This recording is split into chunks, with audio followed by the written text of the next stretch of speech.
Hey, what's up everybody, this is Muth24, and this is part 2 of my review of the Master Grade Gundam F91.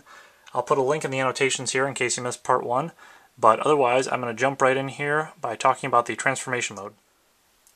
If you want these little fins on the shoulder to pop out, what you're going to have to do is you're going to have to take this piece off the top of the shoulder and then slide this bit out, and then you can spread them all apart as you wish.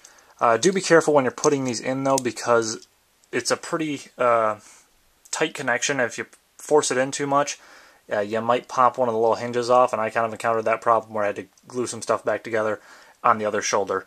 But I'll go ahead and put this on the suit so you can see how it looks. So there you have a little bit better of an idea of how he looks with those fins extended. It's not a ton that it adds to the suit, but I think it's enough that it looks a bit different when you have those out.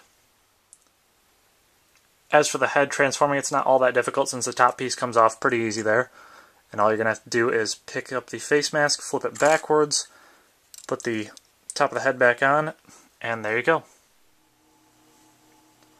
Now, compared to a lot of other Master Grades, the F91 requires relatively little in terms of panel lining to make it look good right out of the box. Most of the panel lining you're going to be doing on this kit is actually on the weapons, and you can see here on the rifle that there's a fair amount here along this little vent, up in the front there, down the sides, and then there's even more so on the bazooka here. For the bazooka, you've got this clip that can be removed, pop it back on, and the handle does have a little bit of wiggle there, so you can adjust it over his shoulder.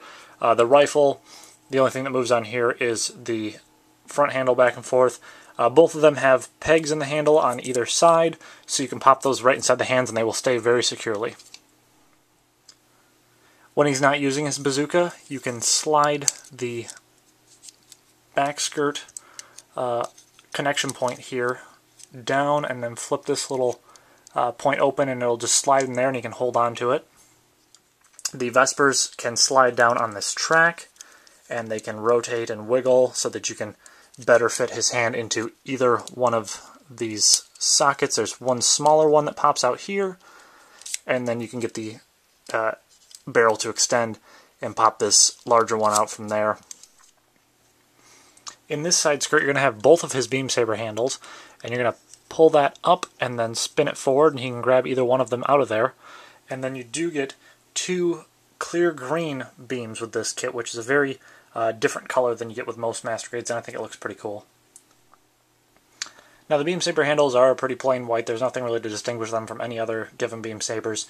He does hold on to them pretty well with the peg in his hand, although the beam sabers do look pretty long when you put them next to the F91. These are the same size beam sabers you're going to get with any other Master Grade. It's just the fact that the F91 Gundam is so much smaller than a standard size Gundam. And I don't recall if in the movie the beam sabers were larger than they would normally be with any other mobile suit, or if Bandai just went ahead and included these beam sabers for the sake of making it easier to package and reproduce these. But they do look a little bit disproportionate next to the mobile suit. Now, as I mentioned before, there is another connector for the beam shield or one of the bombs in his opposite side skirt.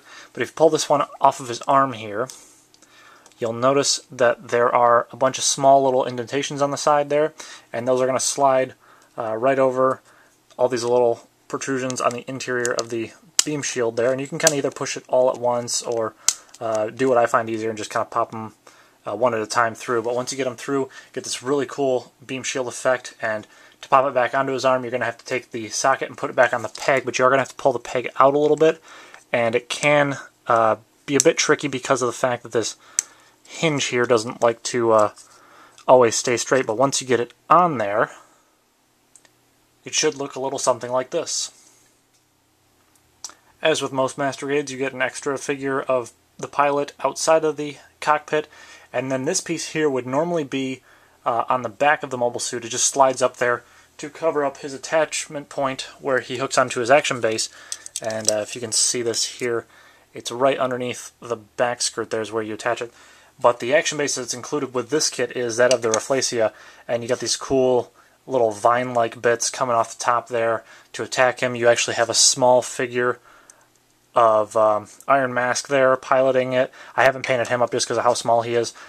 This does not come panel lined, so you're going to have to do that, and this part does not come in purple. I went ahead and painted that, but the red comes molded in that color, all these little gray bits, and this darker gray connection point come molded in those colors, and all you have to do is line him up, slide him on. He has a very secure connection, and I'm really glad that Bandai included this action base and built it the way they did. Now, as I already mentioned, the F91 is a bit on the small side compared to most Master Grades. The inner frame is pretty much identical to that of the Crossbone Gundam, so if you've already built one or the other, expect that this will be the same. And for me, that kind of took away a little bit of the excitement in the build, simply because I had already built the Crossbone Gundam, but the final product benefits greatly from it just because of how sturdy it is. I didn't really have any loose parts. There were only a few complaints about the kit overall that I had. And the fact that there's no polycaps means that everything's going to be tight when you want it to be and move when you want it to. You can get a ton of posability out of this kit. It comes with a lot of nice weapons and accessories. The decals and stickers included can spruce it up quite nicely right out of the box. And overall, I would highly recommend this kit. So that wraps up my review of the Master Grade Gundam F91. Go ahead and leave me comments below if you have any questions about the kit, something I didn't cover in this review, your own personal thoughts on the F91, or anything you'd like me to try and do differently for future reviews. You can check out reviews of all the kits that I showed in parts 1 and 2 on my channel. And with that, I will see you guys next time.